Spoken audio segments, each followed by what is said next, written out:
Sveicināti! Ir pienākusi 5. mūsu ceļojuma diena, un kamēr jūs baudiet mazā Kvarcebo kurortiņa ainavas visapkārt, es jums izstāstīšu nedaudz par Jēci, kā jau tas tika solīts kaut kur pirmajās sērijās.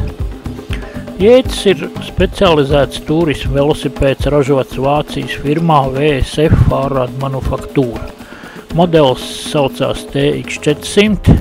X nozīmē, ka tas ir īpaši piemērots šķēršļotiem apvidiem ar paaugstinātu kravnesību līdz 140 kg.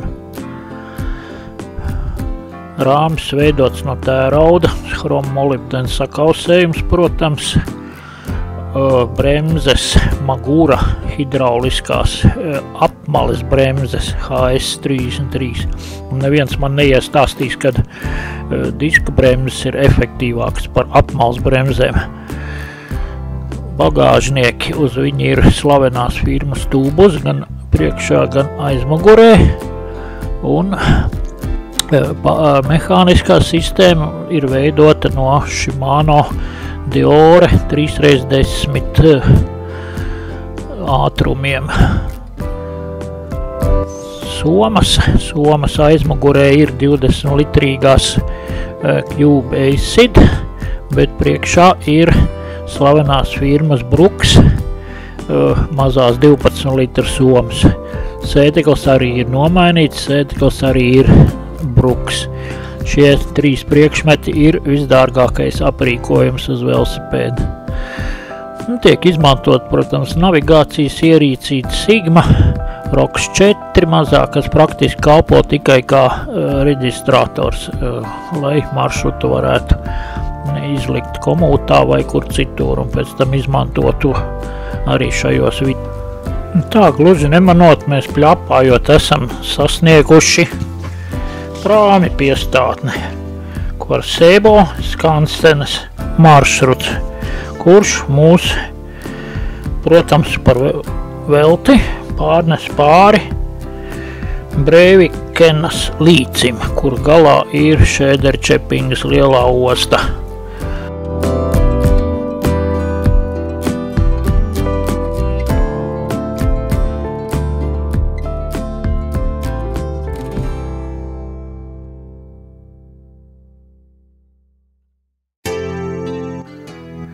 Līdz otrā krastā mēs, protams, turpinam ceļu, un mūsu mērķis tagad ir papildināt ūdens un pārtikas krājums. Tādēļ mēs iegriežamies mazajā Ostrhazbijas pilsētiņā un dodamies uz vietējo Ikas lielveikalu.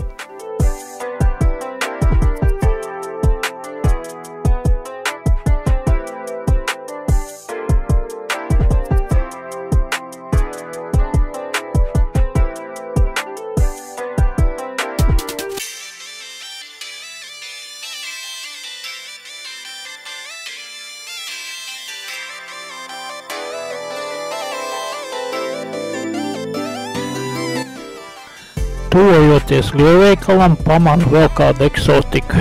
Pie veikala sienas ir dzeltena pastkastīte.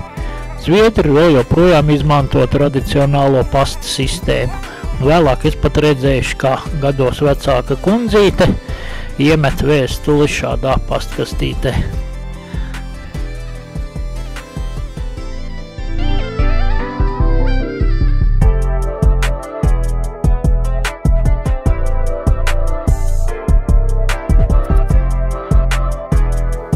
Pēc vairāku stundu brauciena Zviedrijas laukiem mēs nonākam ļoti interesantā vietā, kas pazīstama ar nosaukumu Stegeborga. Šeit pāri līcim kursē unikāls prāmis. Otrā līča krastā var redzēt Stegeborgas pils drupas, bet visinteresantākās lietas ir šī līča augšdaļā.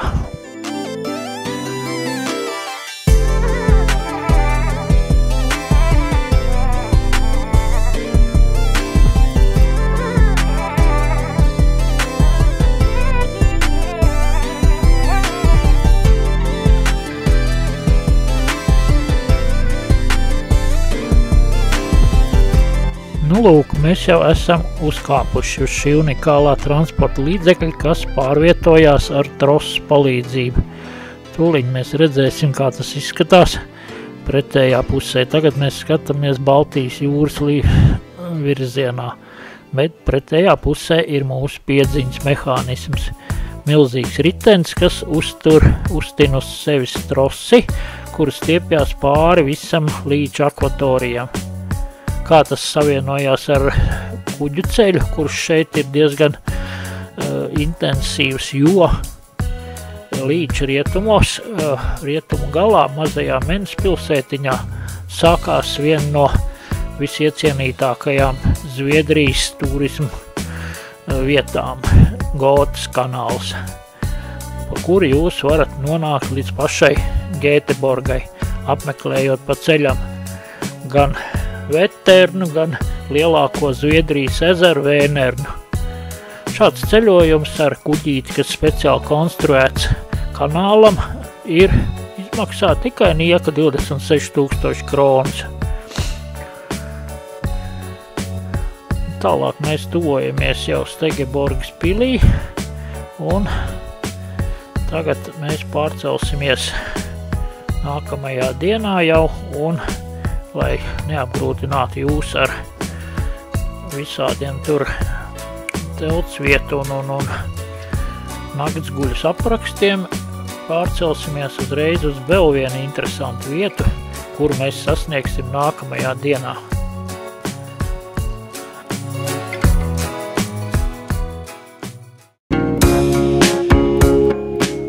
Tā ir pienācis nākamās dienas rīts, un mēs esam sasnieguši mazu ostu Baltijas jūras krastā, ko sauc par Valdemarsviku. Šī jaukā pilsētiņa ir slavena ar to, ka te ir koka laivu muzejs. Laivas vasarā, protams, ir stāv pie speciāli izbūvēta muliņa, katrai ir klāta plāksnīte ar aprakstu, un mēs varam iepazīties ar visu šo peldlīdzekļu vēsturi.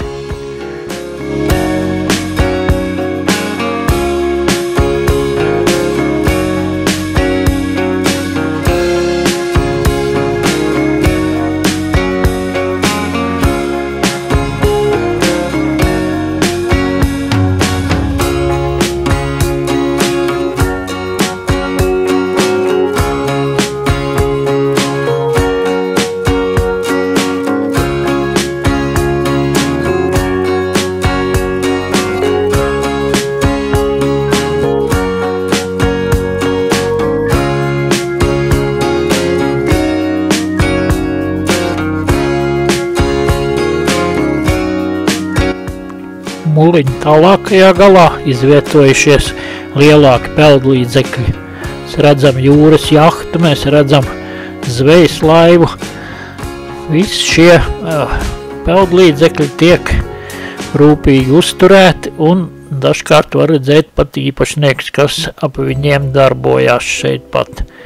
Šeit ir kravas laivas, zvejas laivas ar motoriem, bez motoriem, var sakot visiem, kas interesējās par jūrlietām, te būtu ko pētīt.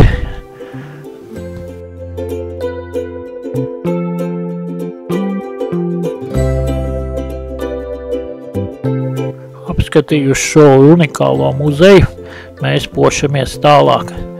Un pēc neilga brīža jau tiek sasniegt šī ceļojuma galamērķis. Nojumīt Mežezera krastā, kur mēs arī pavadām nakti.